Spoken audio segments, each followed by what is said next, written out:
कहते हैं हर घर की चारदीवारी में कुछ राज दफन होते हैं।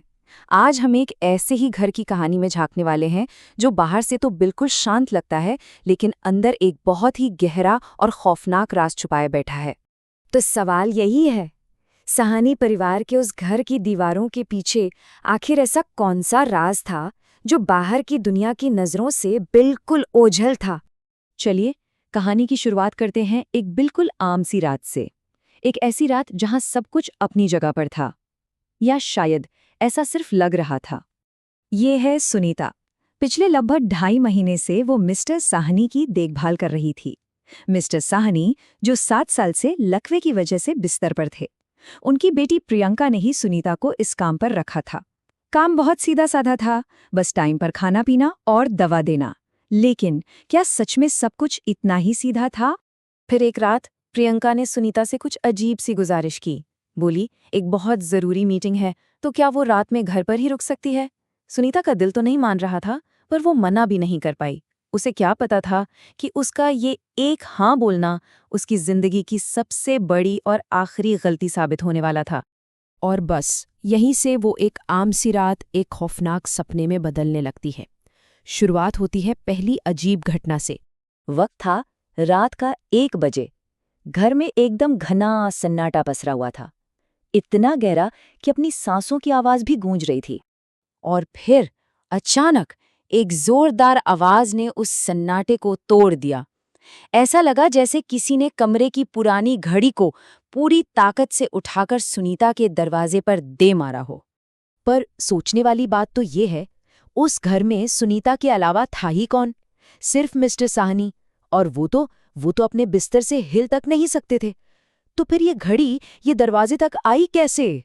सुनीता का दिल जोरों से धड़कने लगा।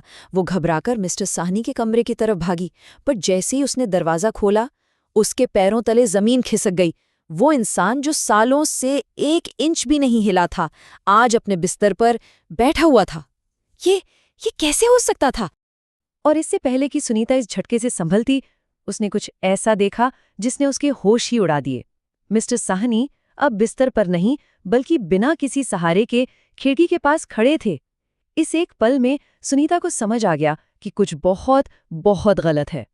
और इसी खौफ और नासमझी के बीच सुनीता अनजाने में उस भयानक सच के बिल्कुल करीब पहुंच चुकी थी जो सालों से इन दीवारों में कैद था। जैसे ही सुनीता ने हिम्मत करके दोबारा कमरे में कदम रखा, अचानक उसकी आंखों के सामने अंधेरा छा गया। पर यह अंधेरा नहीं था, ये अतीत की तस्वीरें थीं। 16 साल पुरानी घटनाएं उसके दिमाग में फिल्म की तरह चलने लगी। तो उसने देखा 16 साल पहले प्रियंका की मां मर रही थी, और मरते मरते उसने अपनी बेटी से एक वादा किया था कि वो उससे कभी भी अकेला नहीं छोड़ेगी। और इस वादे को निभाने के लिए उसने मौत से ठीक पहले काले जादू का सहारा लिया। अपनी आत्मा को इस घर से हमेशा के लिए बांध लिया। लेकिन इस आत्मा को जिंदा रहने के लिए हर साल एक इंसान की बलि की जरूरत थी। और तभी सब कुछ साफ हो गया। सुनीता यहां पहली शिकार नहीं थी। उससे पहले न जाने कितने मासूम नौकर अपनी गरीबी और मजबूरी के चलते इस मौत के घर में आए और फिर कभी वापस नहीं गए। अब सुनीता को एहसास हो गया था, ये घर, ये नौकरी सब एक धोखा था। वो काम करने नहीं आई थी, वो एक जाल में फंस चुकी थी, मौत के जाल में। सुनीता अपनी पूरी ताकत से भागी। उसकी एक ही कोशिश थी, किसी तरह यहां से निकलना। वो मेन डोर की तरफ दौड़ी, पर वो बाहर से बंद था। फिर उसने खिड़की खोलने की कोशिश की, पर उस पर कीलें ठोकी हुई थीं। हर तरफ से हर रास्ता बंद था। वो कैद हो चुकी थी। और तभी उसे अपने पीछे कदमों की आहट सुनाई दी। उसने पलटकर देखा, मिस्टर साहनी, जिनके शरीर पर अब उनकी पत्नी की आत्मा का कब्जा था, हाथ में एक कुल्हाड़ी लिए धीरे धीरे उसकी तरफ बढ़ रहे थे। इससे पहले कि सुनीता कुछ समझ पाती या चीख पाती, कुल्हाड़ी का एक ही जोरदार वार और सब खत्म, सब कुछ अंधेरे में गुम हो गया। इस साल की रस्म पूरी हो चुकी थी। लेकिन कहानी यहां खत्म नहीं हुई। असली और सबसे खौफनाक सच तो अभी सामने आना बाकी था। सुबह के 4 बजे प्रियंका घर आई। दरवाजा खोलते ही हवा में फैली खून की महक ने उसका स्वागत किया। लेकिन उसके चेहरे पर न डर था न हैरानी। वो जानती थी, वो बिल्कुल जानती थी कि अंदर क्या हुआ है।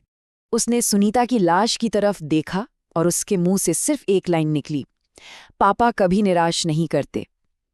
ये एक लाइन इस बात का सबूत थी कि वो इस पूरे खूनी खेल की एक बराबर की हिस्सेदार थी।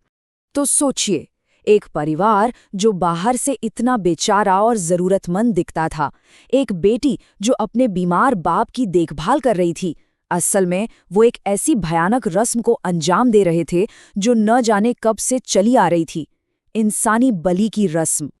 और ये एक या दो कत्लों की बात नहीं थी। सालों से अपने परिवार को एक साथ रखने के लिए साहनी परिवार ने दर्जनों, जी हाँ, दर्जनों मासूम लोगों की जान ले ली थी। तो ये कहानी हमें एक बहुत ही परेशान करने वाले सवाल पर लाकर छोड़ देती है कि अगर किसी परिवार के प्यार को जिंदा रहने के लिए बलि की जरूरत पड़े, तो उस प्यार की असली कीमत आखिर चुकाता कौन है।